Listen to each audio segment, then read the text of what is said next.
pragmatismo surgiu nos Estados Unidos e tem como seus principais representantes John Dewey, Charles Peirce e William James.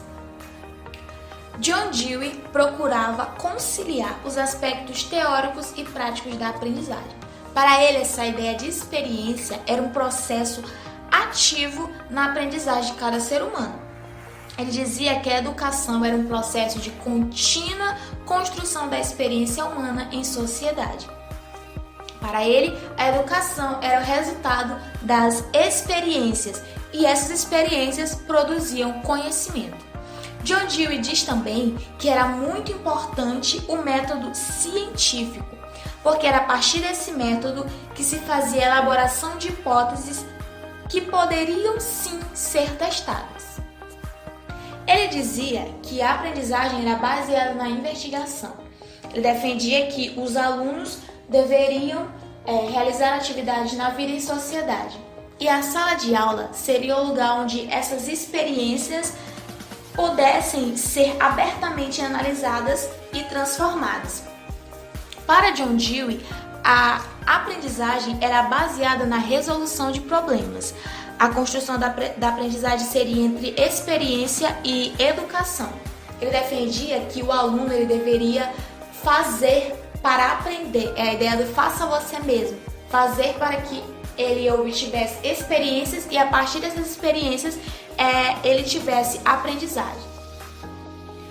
Outro filósofo muito importante para o empirismo é o Charles Peirce. Para Peirce, o conhecimento é a pesquisa que se inicia com uma dúvida. E essa dúvida era muito importante para que aquele indivíduo tivesse uma crença sobre alguma coisa. Para Peirce, a regra para se estabelecer um conceito era a regra pragmática. Ele fala que os conceitos se reduziam aos efeitos experimentais, que eram também as ações possíveis. Para Peirce, a verdade está no futuro. Como eu já falei, o conhecimento para Peirce era a pesquisa que se iniciava com uma dúvida. É necessário primeiro a pesquisa daquela dúvida para ter uma crença e, por fim, a verdade. William James defendia que o significado de conceitos se dava a partir dos fatos e das experiências. William James fala também sobre as influências que os efeitos práticos provocavam na crença do indivíduo. Ele interpreta a máxima pragmática de Peirce como em uma esfera individual. Então ele amplia a sua aplicação para questões religiosas. E ele torna esse método que, como eu já falei, que a significação dos conceitos é por meio de fatos e experiências, e torna esse método como verdade. Para isso seria a teoria da verdade, segundo ele. O ser humano, para o pragmatismo, era um sujeito ativo, provedor da sua própria aprendizagem.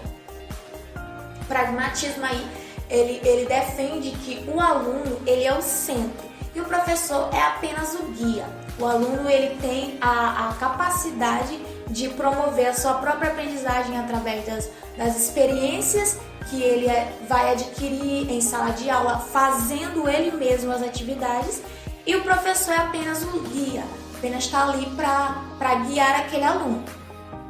O conhecimento para o pragmatismo era baseado na pesquisa. O aluno era sujeito de experiências no processo de aprendizagem e ele mesmo fazia suas pesquisas. Como o Peirce falou, né? As pesquisas eram a partir de uma dúvida. Então o aluno tinha uma dúvida e a partir daquela dúvida ele estava sujeito a experiências e a partir dessas experiências seu processo de aprendizagem. E tudo isso levava aquele aluno, aquela pessoa a resolver os problemas da sua realidade. Para o pragmatismo, a educação é o resultado das nossas experiências. Era necessário que aquele aluno aprendesse fazendo e combinando prática, teoria, experiências e aprendizagem. Obrigada por assistir até aqui e até a próxima!